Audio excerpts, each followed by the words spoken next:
और उन्होंने अपने गांव में भी कीवी प्लांटेशन का काम कर रखा है। ये कह रहे हैं कि जैसे गवर्नमेंट 30 लाख रुपए देती है और उस पर सब्सिडी मिलती है, तो वो जैसे कुछ लोग हैं कि वो इतने रुपए नहीं खर्च करना चाहते, वो कुछ अपना रुपए लगाना चाहते हैं और वो जो सब्सिडी है गवर्नमेंट वो उनको दे दे। तो इसके बारे में डिटेल में पंत जी से जानेंगे कि मैंने ये जो है ये एसेंस ऑयल बनाने की एक मशीन लगाई है, जबकि हमारा पहाड़ की पत्ते से लेके फूल से लेके और मिट्टी तक सब में कमाई का साधन है। भाई मुझे 30 लाख की जरूरत नहीं है, मुझे है 10 लाख की जरूरत। मैं नहीं लेता बैंक से पैसा, मुझे मेरी सब्सिडी दे दी जाएगी। इसका कैसे काम करती है ये आप बताओगे इसके बारे में ना?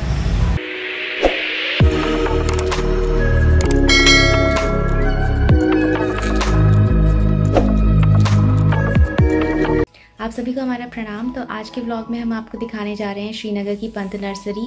मैं पहले भी वहाँ गई थी और वहाँ का मैंने ब्लॉग बनाया था। तो काफ़ी अच्छी नर्सरी है और काफ़ी काम वहाँ पे पंत जी कर रहे हैं और आने वाले टाइम पे वो और भी काफ़ी वहाँ नर्सरी को बड़ा स्केल पे बनाएंगे। और उन्होंने अपने गाँव में भी कीवी प्लांटेशन का काम कर रखा है और आड़ू के पेड़ भी लगा रखे हैं। तो काफ़ी अच्छा उनका सेटअप है पूरा श्रीनगर में भी यहाँ और अपने गाँव में भी। तो आज हम आपको पंत नर्सरी दिखाएंगे और जानेंगे पंत जी के कुछ विचार जो उनको है उत्तराखंड को आगे ले जाने के लिए और यूथ के लिए उनके क्या विचार हैं वो हम आपको दिखाएंगे। और उन्होंने एक बात कही है वीडियो में होम स्टेज के बारे में। तो उनका एक इनोवेटिव थॉट है इस तरह का कि अगर गवर्नमेंट चाहे तो जो होम स्टे के लिए जो सब्सिडी दी जाती है लोगों को, जब लोग होम स्टे की जो पॉलिसी है उसके साथ जुड़ते हैं, तो वो सब्सिडी जो है जो होम स्टे बनाना चाहता है उसे डायरेक्टली मिल जाए और वो किसी बैंक के साथ ना जुड़े। तो इस तरह के उनके कुछ इनोवेटिव विचार हैं कि अगर गवर्नमेंट उनको अपना सकती है तो वो अपनाए। तो इसके बारे में डिटेल में पंत जी से जानेंगे कि वो उनका क्या विचार है। और वो ये कह रहे हैं कि जैसे गवर्नमेंट 30 लाख रुपए देती है और उस पर सब्सिडी मिलती है, तो वो जैसे कुछ लोग हैं कि वो इतने रुपए नहीं खर्च करना चाहते, वो कुछ अपना रुपए लगाना चाहते हैं और वो जो सब्सिडी है गवर्नमेंट वो उनको दे दे। तो इस तरह का कुछ विचार है। तो इसकी जो डिटेल है वो पंत जी से जानेंगे। अगर आप ओपन माइंड के साथ इसके बारे में सोचे तो ये एक सुझाव है गवर्नमेंट के लिए कि अगर वो ऐसा करना चाहें तो कर सकती है। तो इसमें एक बात ये भी है कि गवर्नमेंट इस तरह का रिस्क लेना चाहेगी भी या नहीं कि बस सब्सिडी लोगों को दे दी जाए और वो अपना होम स्टे बना दें। पंत जी जैसे जो लोग हैं जो बहुत मेहनती हैं और अपने स्केल पे कर रहे हैं उत्तराखंड का नाम आगे ले जाने के लिए, तो वो इस तरह के इनोवेटिव विचार हैं गवर्नमेंट को दे रहे हैं ताकि वो थोड़ा सा रिस्क लेके लोगों की मदद कर सके। ये एक उनका थॉट है जो जिसके बारे में सोचा जा सकता है और स्मॉल स्केल पे इस पे काम किया जा सकता है। आप थोड़े लोगों को सब्सिडी दे के देख सकते हैं वो किस तरह से अपना होम स्टे चलाते हैं, वो देखा जा सकता है। तो इस पे भी विचार किया जा सकता है। बाकी ज़्यादा जानकारी के लिए आप उत्तराखंड टूरिज्म की साइट पे देख सकते हैं, वहाँ पे सारी पॉलिसीज़ के बारे में लिखा हुआ है, तो वहाँ आप पढ़ सकते हैं। तो इस तरह के कुछ इनोवेटिव विचार होते हैं जो लोग चाहते हैं कि गवर्नमेंट तक पहुँचे और गवर्नमेंट इस पर थोड़ा सा सोचें और लार्ज स्केल पे नहीं तो स्मॉल स्केल पे इस पर काम करें और मतलब थोड़े लोगों से स्टार्ट करें और उसके बाद आगे जाके देखें कि वो जो थोड़े लोग हैं वो कितना बेनिफिट दे पा रहे हैं। और उस हिसाब से आप देख सकते हो कि इस चीज़ को आगे लेके जाना है या नहीं लेके जाना है। तो आज की वीडियो में हम आपकी मुलाकात कराएंगे पंत जी से, उनकी नर्सरी दिखाएंगे और उनके क्या विचार हैं उत्तराखंड को आगे ले जाने के और यूथ के लिए उनका क्या मैसेज है वो आपको दिखाएंगे। तो स्टार्ट करते हैं आज का ब्लॉग। तो अभी हम पंत नर्सरी में हैं और यहाँ हम आपको पंत जी से बात कराएंगे। उन्होंने नया सेटअप लगाया है, एक नया एडिशन करा है उन्होंने अपनी नर्सरी में। तो आपको उनसे मिलाते हैं और उनकी नर्सरी दिखाते हैं। तो यहाँ पे ट्यूलिप के पौधे भी लगे हुए हैं। ये है एक ट्यूलिप और ये है दूसरा और एक यहाँ पे और एक आगे भी लगा हुआ है। तो अभी हम पंत जी की नर्सरी में हैं। तो सर ने अपनी नर्सरी में न्यू एडिशन किया है, तो आप बताना चाहेंगे क्या उसके बारे में कुछ? हाँ, अभी मैंने ये जो है ये एसेंस ऑयल बनाने की एक मशीन लगाई है। एसेंशियल ऑयल्स की बनाने की एक मशीन लगाई है। तो यहाँ पे हमारा हॉर्टिकल्चर डिपार्टमेंट है जहाँ पे जूस का काम होता है। तो मैंने वहाँ पे देखा कि चिक्कल पड़ी हुई है और वो बर्बाद जा रहे हैं, वो फेंक देते हैं। तो मैंने उनको उठा के अपने यहाँ लाया। तो मैंने जो मशीन में उनको साफ करके मशीन में डाला, तो मैंने कम से कम यहाँ पे उसका तेल निकाला। अच्छा। और ये तेल ये है और इसमें ये तेल है। अच्छा। और ये भी तेल है, कम से कम मैंने 600 ग्राम का तेल निकाला है। अच्छा। हाँ। और ये किस किस का तेल निकाला है आपने? ये देखो, ये सब माल्टिका मैरिडन उसको बोलते हैं। ये जो तेल होता है ये आपके पिंपल्स वगैरह और कॉस्मेटिक वगैरह में दवाइयों में काम आता है। अच्छा। हाँ, इसका रेट जो है 40,000 रुपये किलो है। जबकि हमारा पहाड़ की पत्ते से लेके फूल से लेके और मिट्टी तक सब में कमाई का साधन है। हाँ। पर हमारे जो उत्तराखंड के नौजवान हैं या लोग हैं वो उत्तराखंड को खाली एक निमित्त मात्र समझ रहे हैं। हाँ। और बाहर जाके हैं बस छोटी मोटी नौकरी कर रहे हैं। अपने यहाँ अगर काम करते तो वो भी बहुत कुछ कमा सकते थे। हाँ। और जैसे अन्य प्रदेशों में दक्षिण भारत का आदमी भाई उत्तर भारत में क्यों नहीं आ रहा? हाँ। उत्तर भारत का आदमी ही दक्षिण भारत क्यों जा रहा है? हाँ। देखो दक्षिण भारत में जो भी वो है वो कैश क्रॉप है। हाँ। अब देखो दक्षिण भारत का आदमी कभी देखा आपने कहीं नौकरी करते हुए उत्तर भारत में? हाँ। अगर आया होगा कोई ऑफिसर बन के आता है। हाँ। या डॉक्टर बन के आया होगा। हाँ। है? पर वैसे आम आदमी नहीं आया है। तो दक्षिण भारत में जो है सारी चीजें कैश क्रॉप की है। वहाँ हर चीज कैश का काम करते हैं। जैसे खेती भी करेंगे कैश क्रॉप की करते हैं। ऐसे ही हमारे पहाड़ में हिमाचल का आदमी क्यों नहीं आ रहा है यहाँ पे? हाँ, ये भी है। हमारा आदमी हिमाचल में जा रहा है। हिमाचल भी तो पहाड़ी राज्य है। हाँ। है? वहाँ पे भी आदमी मतलब अपने घर में हर मतलब काम करता है। हर साधन ऐसे जुटा रखे हैं जिसमें पैसे आने का साधन है। हाँ, ये भी। तो मेरे बोलने का मकसद ये है कि हम लोग अपनी धरोहर को छोड़ के बाहर जा रहे हैं। हाँ। हैं? जो हमारे पे है हम उसको तो यहाँ छोड़ रहे कि ये कोई काम का नहीं है और बाहर की चीजों को अपना रहे हैं। हाँ। तो मैं चाह रहा हूँ और अपने उत्तराखंड भाइयों से और उत्तराखंड के जो पैसे वाले लोग हैं उनको भी मैं ये संदेश देना चाह रहा हूँ कि वो यहाँ आके हैं कुछ काम करे और इस पहाड़ को बचाने में अपना सहयोग दे। हाँ। हाँ, जैसे ऐसे होना चाहिए ना, कुछ लोगों का ग्रुप होना चाहिए ऐसा जो करना चाह रहे हो ना। देखो तो आपस में मिलेंगे बात करेंगे तो आइडियाज आएंगे ना। आपको एक चीज बता रहा हूँ। हाँ। पहाड़ में ग्रुप नहीं बन सकता है। अच्छा। क्योंकि सरकार ने पहाड़ियों को इस तरह से बना दिया है। हाँ। कि वो तो फ्री का चाहिए। ग्रुप हाँ। में जितने भी लोग हैं आपने देखा होगा। हाँ। कि आजीविका से कई ग्रुप बने हैं गाँव में। हाँ। करोड़ों रुपया खर्च हो रहा है उन ग्रुपों पे। हाँ। पर आजकल आप कोई बोल रहा कि मैं जैम बना रहा हूँ, जेली बना रहा हूँ, अचार बना रहा हूँ, कोई बोल रहा मैं शहद निकाल रहा हूँ। हाँ। पर पहाड़ का कोई शहद कहीं बाजार में नहीं दिख रहा है। हाँ। न जैम दिख रहा है, न अचार दिख रहा है, न कोई चीज दिख रही है। खाली एक खाना पूर्ति के लिए बनी हुई है। हाँ, बस लोकल मार्केट में थोड़ा सा दिखता है। हाँ, बाहर नहीं जा पाता। बाहर क्या भाई अगर 2-4 किलो में कोई वो होता है समूह होता है। समूह उसे बोलते हैं। समूह का काम क्या होता है कि भाई अगर आपने 10 क्विंटल 20 क्विंटल माल बनाया तब आप बोल सकते हैं कि मैंने कुछ किया है। हाँ, ज्यादा। अगर मैं 4 पेड़ रखे यहाँ पे बोलूंगा कि मैंने नर्सरी कर रखी है, जब तक मुझे 2000-3000 पौधे नहीं होंगे तो नर्सरी नहीं हो सकती। हाँ, ये कई लोग जैसे सोचते हैं ना कि हम करेंगे पर उनको गाइडेंस नहीं मिल पाती ना कि कैसे करें। कई लोग जरूर सोचते हैं। हाँ। गाइडेंस क्या है? जो सरकार की पॉलिसियां हैं। हाँ।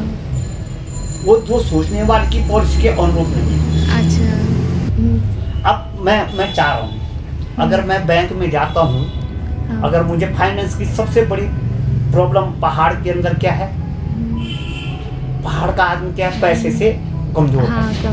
वो धन वो सब कुछ कर सकता है, मेहनत कर सकता है, सब कुछ करता है, पर पैसे की जहाँ पे आवश्यकता होती है उसे पैसा नहीं मिल पाता। हाँ। और अगर वो बैंक में जाता है तो बैंक वाला उसे आसानी से लोन नहीं देगा। हाँ। वो बोलेगा तुम फेल हो जाओगे, तुम ये हो जाओगे, तुम नहीं कर पाओगे, तुम्हारे यहाँ सिचुएशन नहीं है। आज देखो सरकार ने एक योजना चला रखी है होम स्टे। हाँ। अगर आप होम स्टे का मतलब क्या होता है? होम स्टे का मतलब होता है कि गांव में आप अपना भाई बाहर के जो यात्री वगैरह आते हैं अपने गांव में उन्हें ठहरा सकते हैं, अपने आसपास के इलाकों को दिखा सकते हैं। होम स्टे का मतलब ये हुआ कि होम स्टे का मतलब होटल तो नहीं हुआ ना, बिल्कुल गांव जैसा देना उन्हें वैसा हुआ। आज अगर आप बैंक में जा रहे हैं, बैंक वो वाला बोल रहा है आपका हाईवे पे है तब हम आपको लोन देंगे। अच्छा। अगर हाईवे पे नहीं है तो होम स्टे में हम लोन नहीं दे सकते। अच्छा। फिर मैं सरकार से ये अनुरोध करना चाहता हूँ कि होम स्टे में भाई ऐसे हमें बैंक से न जोड़ दिया जाए ना। हमें जो सब्सिडी गवर्नमेंट दे रही है वो हमें दे दे। हम उसमें 6 कमरे बनाएं, 10 कमरे बनाएं, 20 कमरे, पर हमें सब्सिडी मिलनी चाहिए। भाई बैंक से जोड़ दिया, बैंक वाला हमें लोन नहीं दे रहा है तो हमें सब्सिडी भी नहीं मिलेगी। बस सरकार तो बोल रही है हम तो इतना कर रहे हैं, पर बैंक सरकार ने वो पॉलिसी कर दी कि भाई जिससे कोई काम न कर पाए। भाई मुझे 30 लाख की जरूरत नहीं है, मुझे है 10 लाख की जरूरत। मैं नहीं लेता बैंक से पैसा, मुझे मेरी सब्सिडी दे दी जाए ना। अच्छा। भाई आप करना चाह रहे हैं ना, कोई काम करना चाह रहे हैं, आप बैंक से नहीं जुड़ना चाहते। और सरकार ने बोल रखा है कि आप ये काम करते हो तो आपको सब्सिडी दी जाएगी। मैं अपना पैसा लगा रहा हूँ और मैं मकान बना रहा हूँ, बैंक से नहीं जुड़ता हूँ तो मेरी सब्सिडी मुझे मिलनी चाहिए ना। अच्छा। तो नहीं, इसमें आप सहमत है कि नहीं? हाँ, वो तो ये है कि गवर्नमेंट कुछ नया सोचेगी तभी हो पाएगा। भैया हम तो गवर्नमेंट को सोचना चाहिए इसमें। हाँ। भाई मैंने क्या बोला कि हमारी जो बैंक है, बैंक पहाड़ के आदमी को लोन देने में घबराती है। अच्छा। कि ये सही होगा कि नहीं होगा। हाँ। अब सरकार ने ये पॉलिसी बना दी कि ऐसा हम 30 लाख रुपए होम स्टे में दे रहे हैं 6 कमरों के लिए। अच्छा। और 30 लाख में हम मतलब 10 लाख रुपए सब्सिडी दे रहे हैं। 10 लाख रुपए सब्सिडी दे रहे हैं। तो अगर मैं बोलता हूँ भाई कि ऐसा कि बैंक वाला बोल रहा कि तुम्हें तो भाई तुम हाईवे पे नहीं हो, तुम्हें हम लोन नहीं देते। अच्छा। और मैं चाह रहा हूँ कि भाई मैं अपने बगीचे में एक बढ़िया सा छत बनाऊं और जिसमें यहाँ घूमने वाले आए तो वो भी ठहर जाएं और मेरा उपार्जन का साधन भी हो जाए। अच्छा। तो कुछ पैसा जैसे मैं लगाना चाह रहा हूँ। भाई 2 कमरे मैंने अपने हिसाब से बनाई, तो अगर 2 कमरे के जो सब्सिडी गवर्नमेंट दे रही है वो सब्सिडी हमें डायरेक्ट वो कर देना, ट्रांसफर कर दे हमारे खाते में। हाँ। जो करना चाह रहा है उसके कर ही सकते हैं, वो कर सकते हैं ना तब। हाँ। पर ऐसा जब बैंक को जोड़ रहा है तो अगर आदमी को आवश्यकता पड़ रही है तो वो बोल रहा है नहीं साहब, बैंक वाले तो बोल रहा है कि ये भाई आप पर हाईवे पे तो हो ही नहीं सकता, गांव होगा कोई तो। गांव तो हाईवे पे है ही नहीं इतने ना। भाई होम स्टे का मतलब गांव थोड़ी, हाईवे थोड़ी है। हाँ, लिमिटेड। हाईवे पे तो होटल हो सकते हैं। हाँ, लिमिटेड हो जाएगा फिर वो तो कि वो वैसे नहीं जा सकते ना हर जगह। कहाँ पे हाईवे है? अब हिमाचल की जो वो है वो उसमें ये कहीं नहीं जोड़ा हुआ है उन्होंने। अच्छा। हाँ। जो हिमाचल की पॉलिसियां हैं वो पॉलिसियां हमारे उत्तराखंड में भी होनी चाहिए, जो रोजगार के साधन उपलब्ध हो। अच्छा। हाँ, तब कर सकते हैं। हाँ, ये नहीं बताया वैसे आज तक किसी ने कि हाईवे पे होना चाहिए, ऐसे बोलते हैं। अच्छा। हाँ।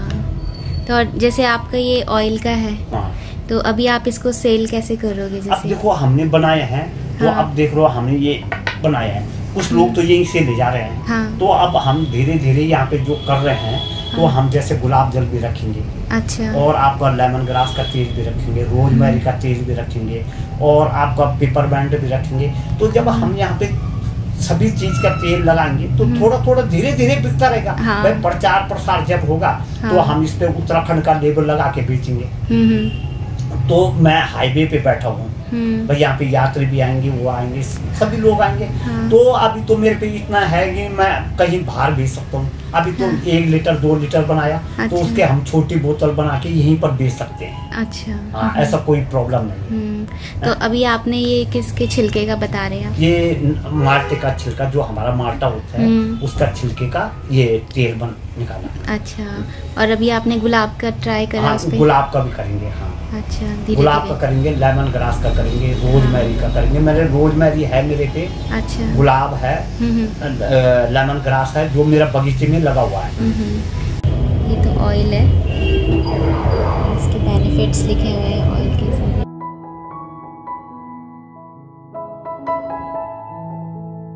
तो अब मशीन दिखा देते हैं कैसी है ना। वो दिखा देते हैं। ये नर्सरी है यहाँ पे और यहाँ पे मशीन लगी हुई है। तो इसका कैसे काम करती है ये आप बताओगे इसके बारे में ना। और ये नर्सरी में यहाँ हम पौधे लेने आ रखे हैं। तो अभी ये ड्यूरेट लगी है इसमें। अच्छा। पे इसमें तेल निकलता है, मतलब इस पे यहाँ पानी का पाइप लगता है, ये आउटलेट, ये इनलेट है। हाँ। और ये आउटलेट है, यहाँ से पानी बाहर निकलता है, यहाँ से पानी अंदर जाता है। हाँ, स्टीम को ठंडा करते होंगे ना, तब बूंद की तरह नीचे आ जाता है। जो है हमने वो रखे माल्टे के छिलके भर रखे हैं। अब इसको हम गैस में रखेंगे। हाँ। गैस में जब गैस बनेगी तो उसके बाद हाँ, ये गैस ये ऊपर आ जाएगी और यहाँ पे उसकी कूलिंग करेंगे गैस की, फिर वो ड्रॉप की तरह नीचे नीचे आ जाएगा, जो है वो कलेक्ट हो जाएगा। तो ये सिस्टम यहाँ पे लगाया है पंत जी ने। तो अब इसी से तेल निकालते हैं। तो आगे काफ़ी बड़ा स्केल पे करेंगे धीरे धीरे। ये नर्सरी है।